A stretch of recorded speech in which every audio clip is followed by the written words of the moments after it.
You've been told you need to create great content and post on social media, build authority, and position yourself as the go-to expert in your consulting niche.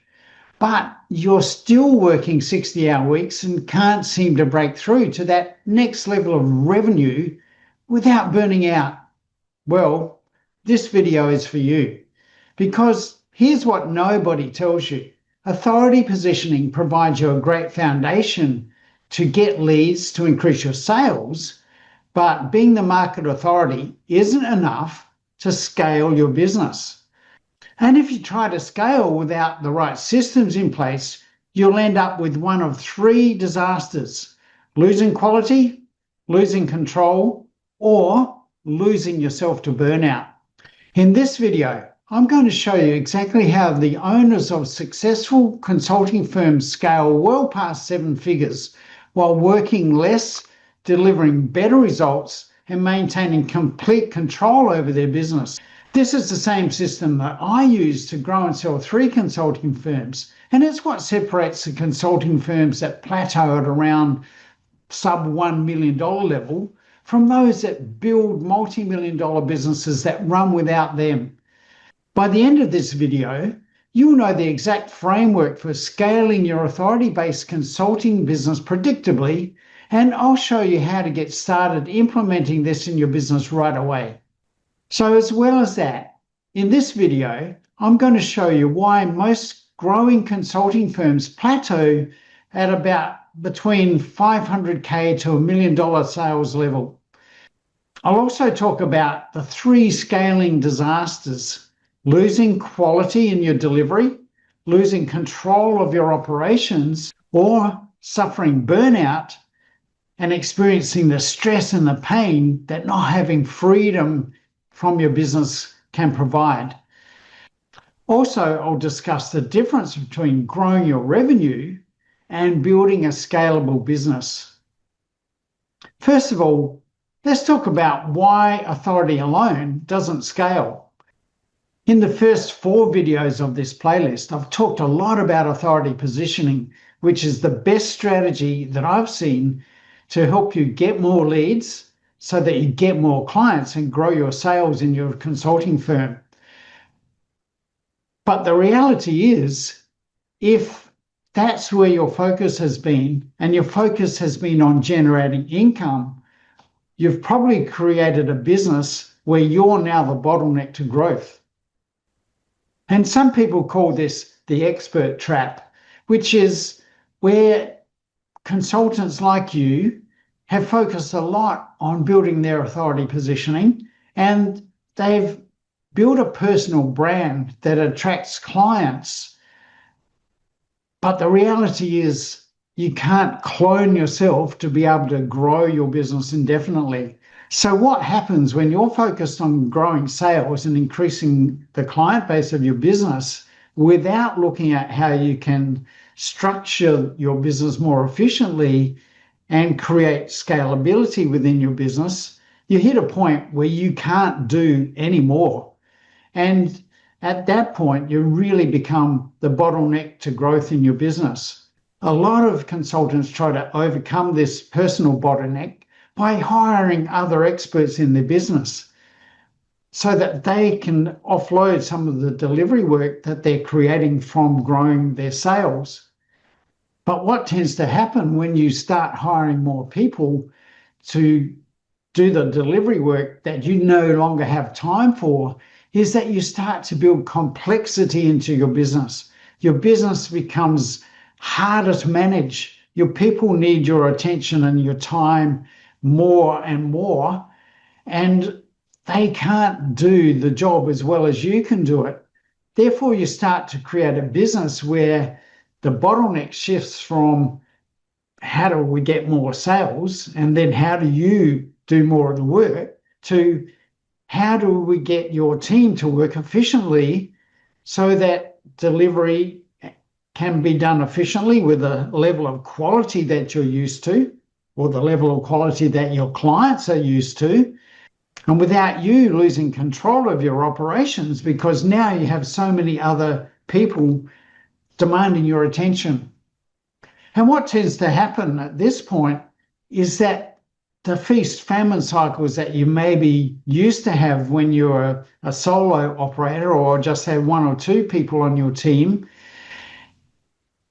that feast-famine cycle starts to recur at a higher level because so often now your attention is drawn away from lead generation and client acquisition to helping your people put out the fires that have been created around delivery and around client servicing. So therefore, your attention comes off the activities you do around sales and marketing and are more focused on how to put out the fires that are cropping up in the operational areas of your business. And therefore, the sales volumes start to shrink and you start to worry about, well, how am I going to keep my people busy again next month? So you go through this higher level of highs and lows and swings and ups and downs on that sales roller coaster that used to be happening at a smaller level. So there are some real challenges and issues around growing your consultancy firm in a way that is sustainable and scalable when your only focus has been around authority positioning.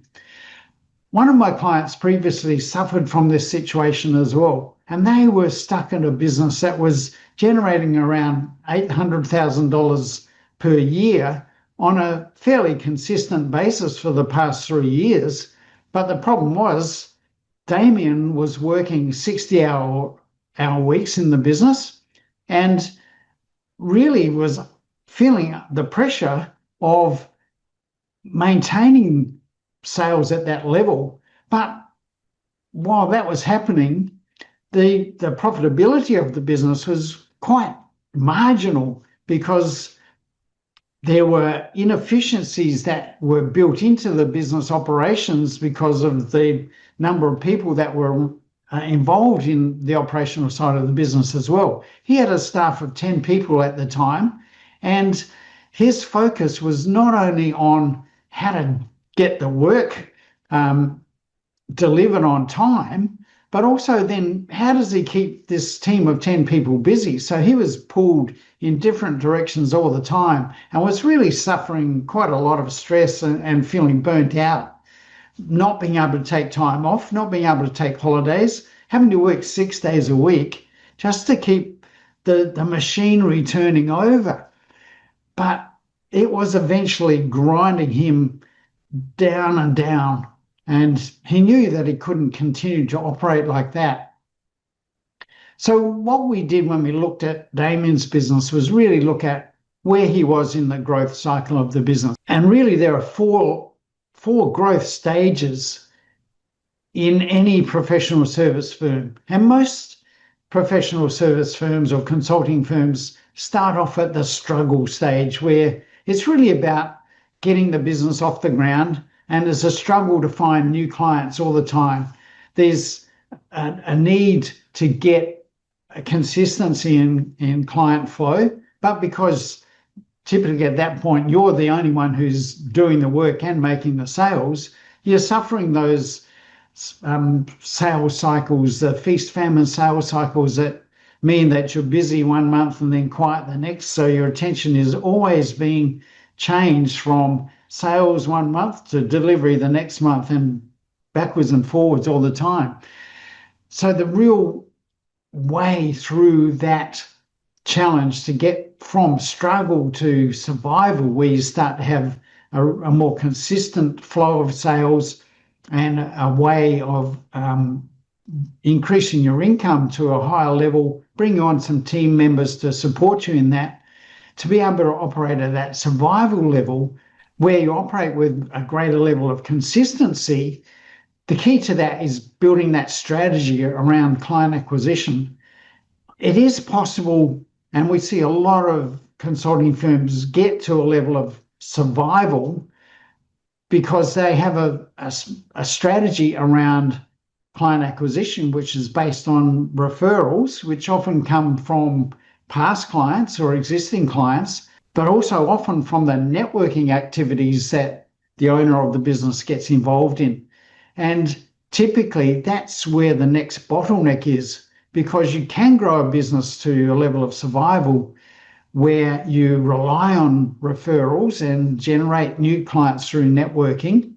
However, again, because that activity is so much based on your labor intensity, the amount of time and effort you can put into networking, that is a finite number. You can't grow your networking capabilities infinitely. There's a limit to how much work you can do, how many networking meetings you can attend, how many people you can relate to continue to help provide referrals for your business. So what tends to happen then is that your business hits a barrier that means you can never grow that business to a scalable level, because the bottleneck is always you. The key here is to see that the difference between operating at a level of survival in your business, where you're the operator of the business, is to change the way that you're running that business so that you're no longer seeing yourself as the operator of the business, but you start to ascend to a level where you know that your role is to be the orchestrator in the business.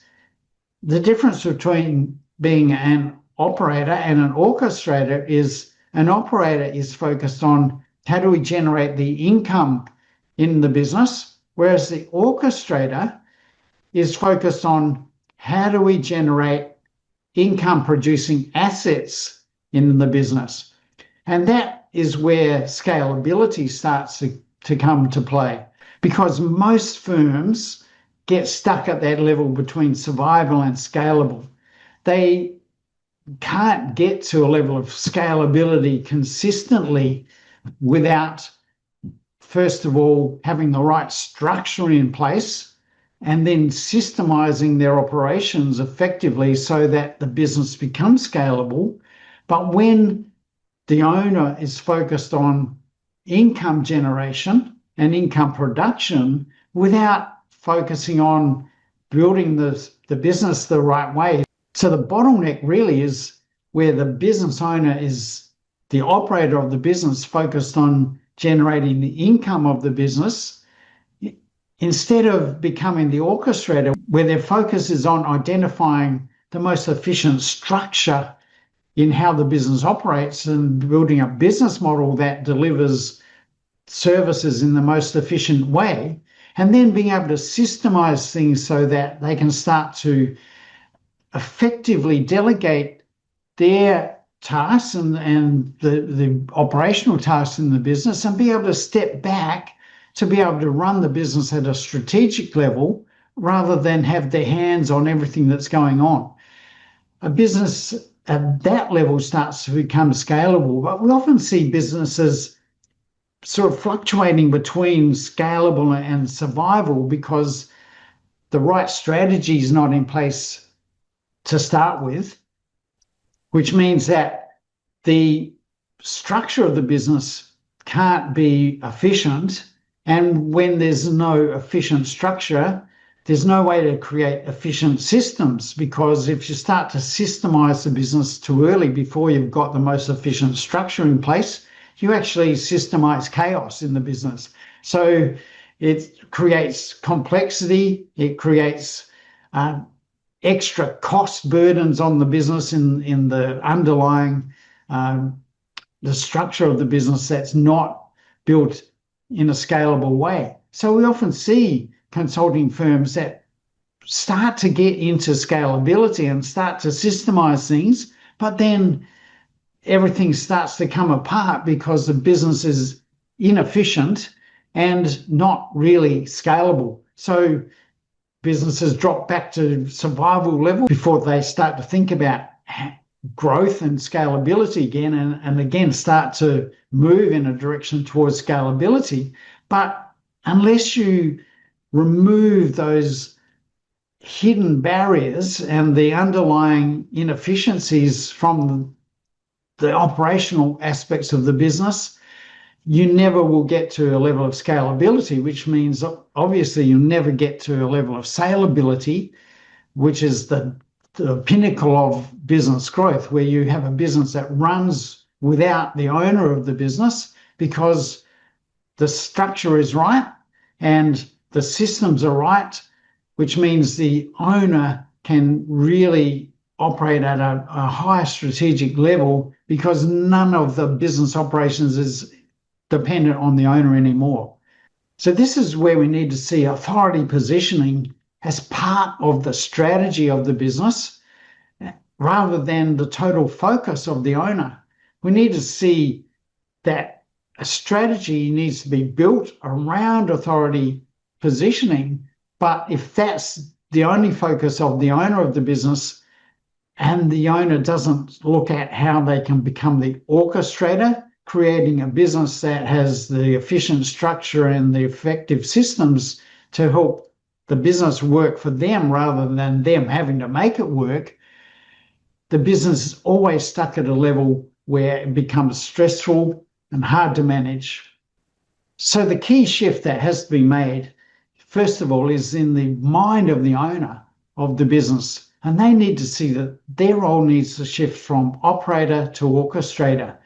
Just to recap, the operator's goal is producing income, but the orchestrator's goal is to build income-producing assets. That means that they're building a business that is no longer reliant on themselves for income production.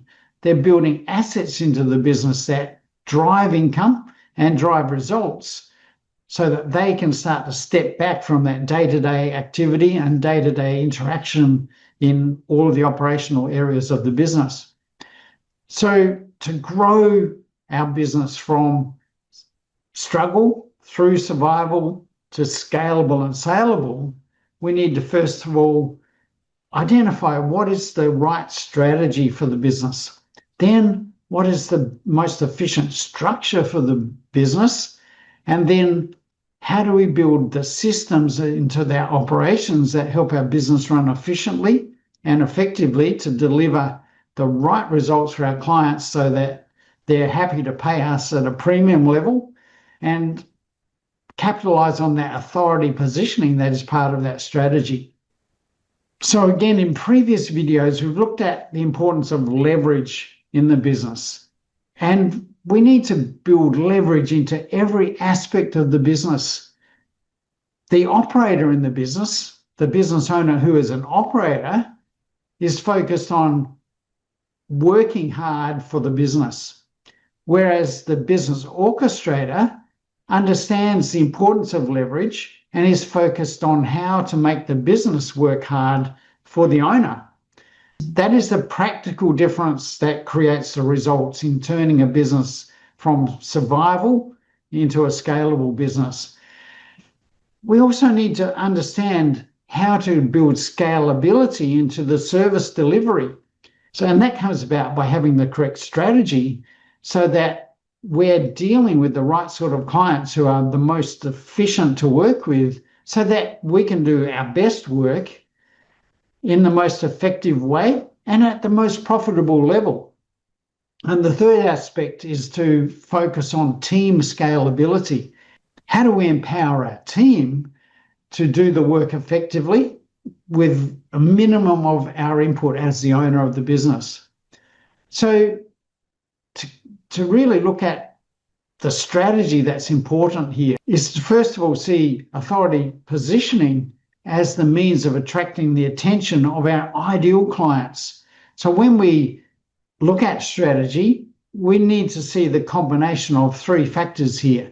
Who are our ideal clients? Who are the premium clients who enable us to do our best work at the most profitable level, which means that they support what we do. They work with us to help them achieve their ultimate outcomes instead of being problematic and the sort of clients who make our work hard to do. And you've probably experienced those sort of clients in your business, the sort of clients that you take on because you need the revenue, but then the work for them becomes problematic. They don't fulfill their side of the bargain. They delay or they create delays in your ability to do the work because they haven't delivered what's required from them according to the right schedule. They maybe don't pay you on time, which means that you've got to follow up for payment, or they're always putting pressure on you to sharpen your pencil to do the work cheaper than what you really should be doing it. So we need to understand who are the best clients to attract with our marketing system, and who are the clients we should create barriers around so that we don't take those sort of people or businesses on that make our business inefficient. So we need to build a marketing ecosystem that creates demand from the right clients so that they're coming to us pre-sold, ready to buy, and not worried about how cheap we're able to do the work. They're not worried about the price because they understand the value behind what we do. And we need to understand that orchestration that turns demand into predictable, sustainable growth. I hope by now you're seeing that ad hoc marketing collapses under pressure. When we get to the point where we're busy and we can't do both the work of growing the business in terms of the operational aspects and supporting our team and bringing in new clients, we need to be able to rely on the marketing ecosystem we've built to bring in the right clients to us. We need to understand also that our teams fail to deliver effectively without having clarity around what they need to do and without having leverage built into the systems and processes in our business.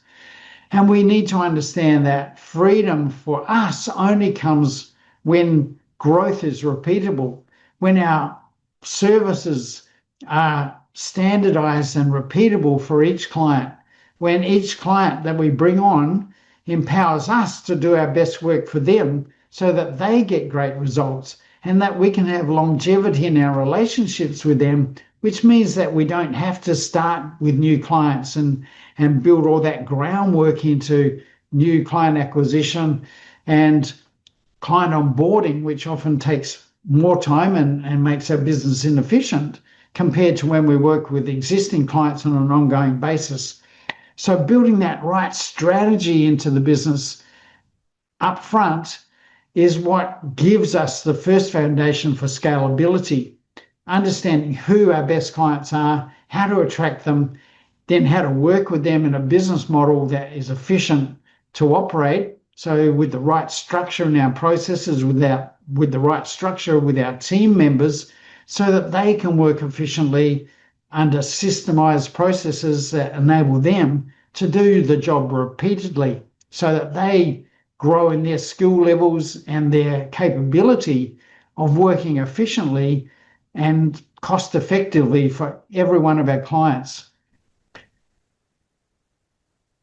So we need to see the difference between authority positioning as a lead generation strategy and authority positioning being the fundamental foundation for scalability in our business. And we need to engineer the demand and the scalability that authority positioning gives us when we have the right clients coming on board time and time again, systematically, consistently, and predictably. So how can you start scaling your consulting firm this week? Well, the first thing I think would be valuable is to, first of all, do an audit of exactly where you are in this scaling journey. Is your business at struggle level or survival or scalable or saleable?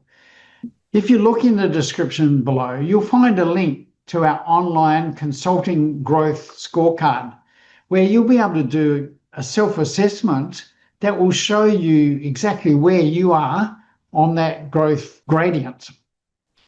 Once you understand where you are, the first step then is to really identify and start to remove the bottlenecks to growth in your business. And going through that scorecard will help you identify where those bottlenecks are. Once you've identified the bottlenecks in your business, the next step is to start to simplify your structure. How can you remove the inefficiencies in your business and start to create more cost-effective operations. And this is what Damien was able to do. And for Damien, it was really, first of all, understanding who were the premium clients and what services did they require, and be able to identify the range of services that they were providing and which were the most profitable. And for Damien, identifying which of those were actually costing money to deliver, because some of the services weren't even making a profit. And they were just taking up time of his team members to fulfill those services in a costly way. So when he eliminated 50% of the services that the business was providing and was able to focus on the 50% of profitable services, the business was able to grow because so much more time was available, so much more capacity was created in the business, that the business was able to grow in revenue, in fact, double the revenue within 12 months, while also doubling that revenue with profitable services, so that the profit went through the roof. So simplifying your structure in the business is so critical to freeing up your way to scalability. And then once you have a simplified structure, once you know what products or services to provide, how you're going to provide those services, so you can then start to systemize those services in an efficient way, in a way that empowers your team to work effectively and enables your team to work without relying on you to be showing them how to do it, or to be directing them and guiding them in the day-to-day activities that they need to be involved in. Sometimes you need an external perspective to be able to see where the blind spots are, because you're so entrenched in the business. And with Damien, this was exactly what happened. He couldn't really see the wood for the trees. He couldn't see which services were making money and which weren't.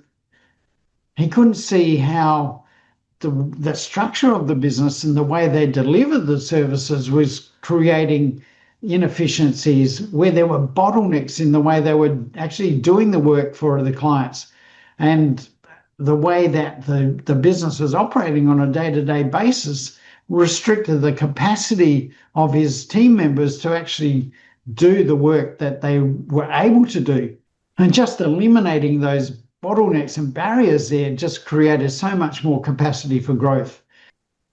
So your focus as the owner of the business needs to be on how to build an authority positioning attraction system so that you're generating leads consistently and predictably, bringing in the right clients that give you the capability of doing your best work at the most profitable level, then creating an effective structure in the business so that you can start to create scalability in your business, so that you can create leverage in your business, so that when you develop the systems and efficient processes, you create more capacity to grow. In this way, you can often grow your business like Damien did, doubling the revenue and scaling the profits of the business without adding to any of the underlying costs in the business, and without adding extra team members, because you've created so much more capacity within the existing team you already have. So if you're ready to make that transition from being the overworked operator in your business to becoming the orchestrator of the business, creating leverage, creating capacity, creating growth and scalability, and also personal prosperity and freedom within your business, then it's time to take action. You've learnt the strategy across the 5 videos in this series. Now it's time to implement the changes within your business. So if you're ready to scale your consulting business without sacrificing the quality of your delivery, or to avoid personal burnout, I want to help you build this system. Each month, we offer a limited number of strategy sessions where I'll work with you to map out exactly what needs to happen in your business to move to that next level. In our strategy session, we'll identify your biggest bottleneck to growth in your business, we'll create your scaling roadmap, and you'll leave with clear next steps. This is a work session, not a sales session in disguise. You'll leave with practical actions that you can take to go forward in your business. If you want our help to support you with that, we can talk about how that can happen. But that's not what this session's about. This is about starting you on the journey of creating greater level of impact in your business, while at the same time creating personal prosperity and freedom. So click the link in the description below to schedule your strategy session personally with me, being aware that spaces are limited to ensure that I can give each person the attention they deserve.